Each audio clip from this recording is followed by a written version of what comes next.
Good afternoon, ladies and gentlemen. Welcome to the Centennial Lecture Series, UP View from Inside, on Secular Morality and the University. Today also marks the 9th lecture in the year-long Centennial Lecture Series that features renowned international and local personalities in the academe, government, and industry. We would like to repeat that all lectures will be beamed live in the following UP campuses: UP Diliman, UP Manila, UP Los Baños, UP Visayas in Miagao, Cebu, and Tacloban, UP Mindanao, UP Baguio, and the UP Open University, and webcast through the internet for wider coverage. Since we are on webcast, our audience from anywhere in the world may send their questions via Skype. Please rise for the Philippine National Anthem. Bayang magiliw, pero sa silanganan, alam ng puso, sa titik mo'y buhay.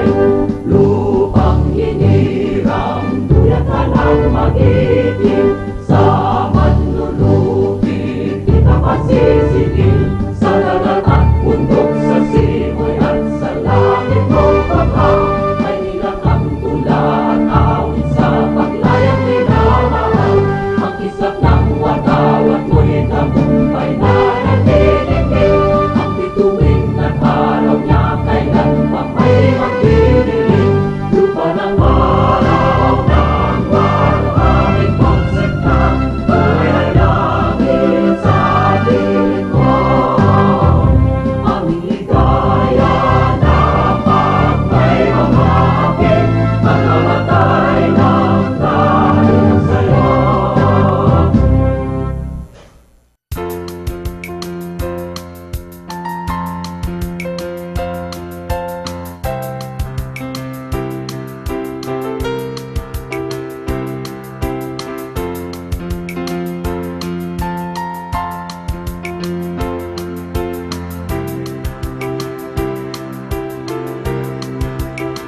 Today, we hold another important event to celebrate UP's centennial.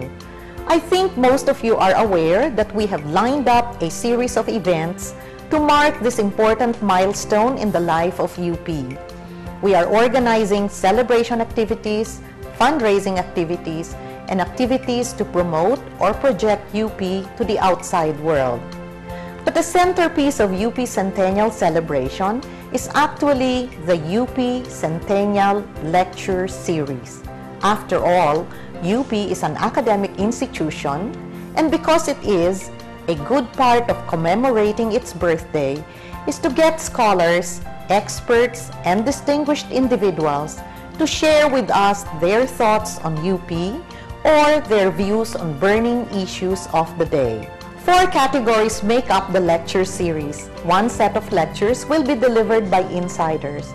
They will present to us their views on UP, its successes and achievements, its faults and shortcomings. From them, we will get the view from inside. Another set will be delivered by those who are not part of our community, but who we believe take an interest in our university. They will share with us their insights on our vision, our mission, as they are perceived by the larger community. From them, we will get the view from outside. The third set of lectures will be by experts, both from UP and from other institutions, who will talk about national and global issues such as global warming, poverty alleviation, indigenous peoples, state of Philippine education, status of women, peace and conflict resolution, etc. And finally, for the 4th category, we will feature distinguished individuals who, through their life work, have attained great distinction in their respective fields. As an institution tasked not just with producing new knowledge and disseminating existing knowledge, but also with the shaping of the minds of a future generation of leaders, we felt it was important for us to have this lecture series and provide our faculty and students with the opportunity to listen to what our scholars, experts, and invited guests have to say. Today, we present to you one of our very own to guide us through a process of self-assessment, to give us a view from inside. I wish to thank our speaker for sharing this day with us, and to all of you who are here, we are grateful for your presence here today.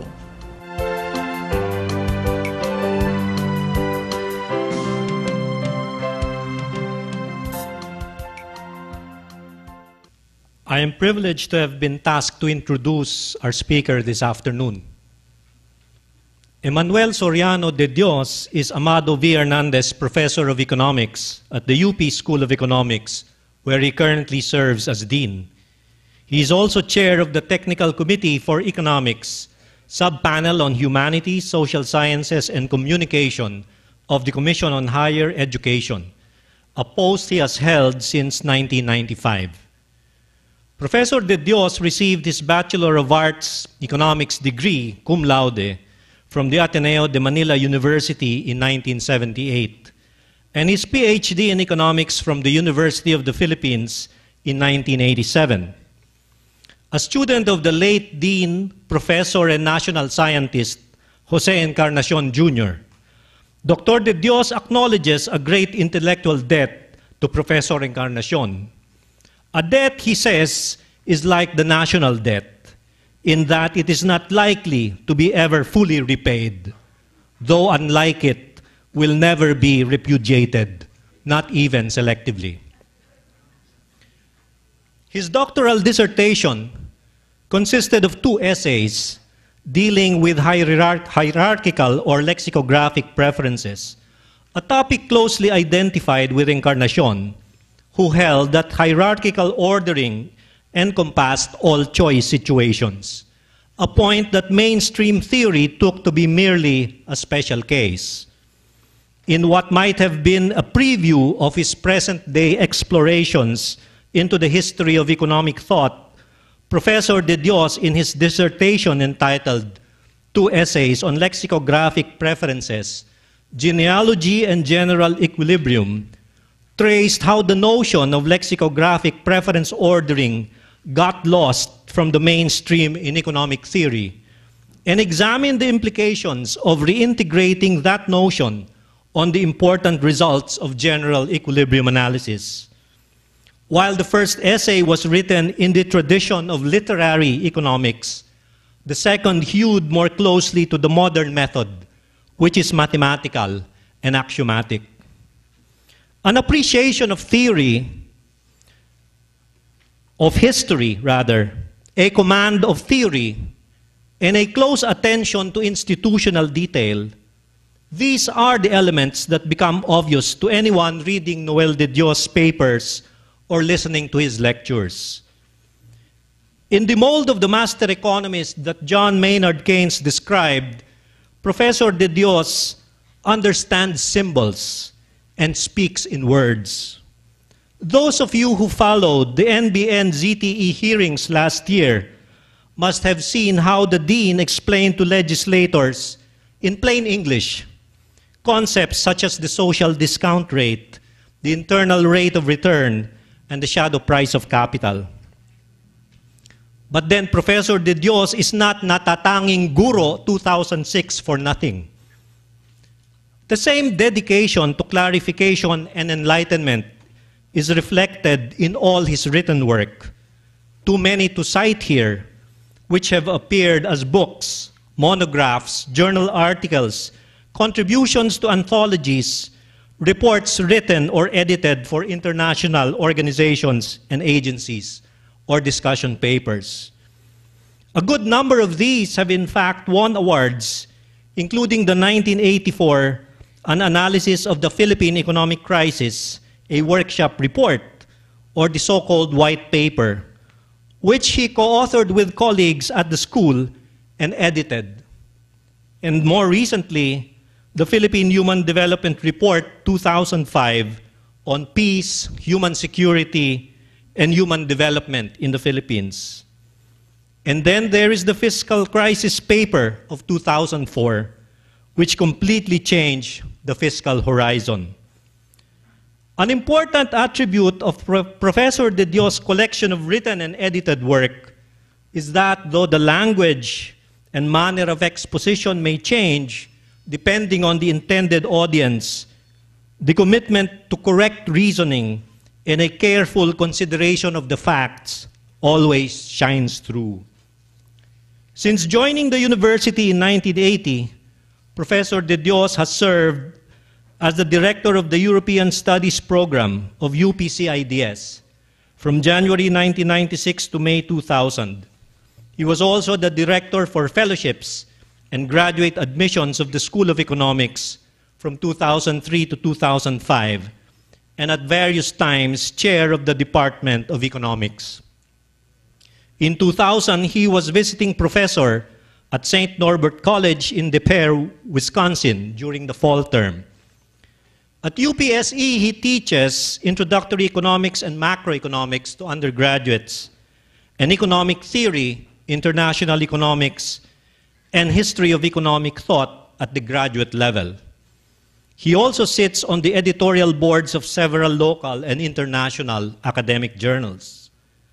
Most of Professor De Dios' recent research have dealt with topics that were once thought to be outside the concern of economics: corruption, nationalism, executive-legislative relations, local politics, interest group competition, justice, Philippine institutions, and history. A reflection not only of the fact that economics itself is changing, but also of his own conviction that economics as a discipline can benefit from a closer interaction with the other social sciences as much as it can contribute to their enrichment.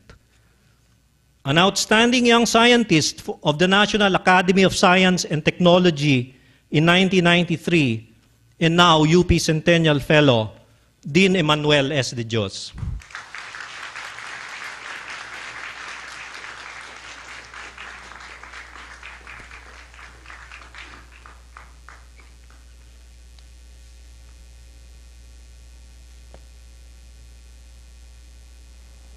Thank you very much, Manny, for that very kind, very kind introduction. I'm very thankful for this opportunity to give a centennial lecture. When President Roman asked us, who were members of that group, to give a lecture, no topic was specified, which gave us free license, I think, to delve into other things besides our usual concerns. And that explains partly what I'm going to talk about today. The topic is secular morality and the university. The occasion of its centennial is a good time to reflect on one of the expectations that the University of the Philippines was supposed to fill in national life. Until the UP was founded, there was no secular university. That is, no non-sectarian university in the country. The Venerable University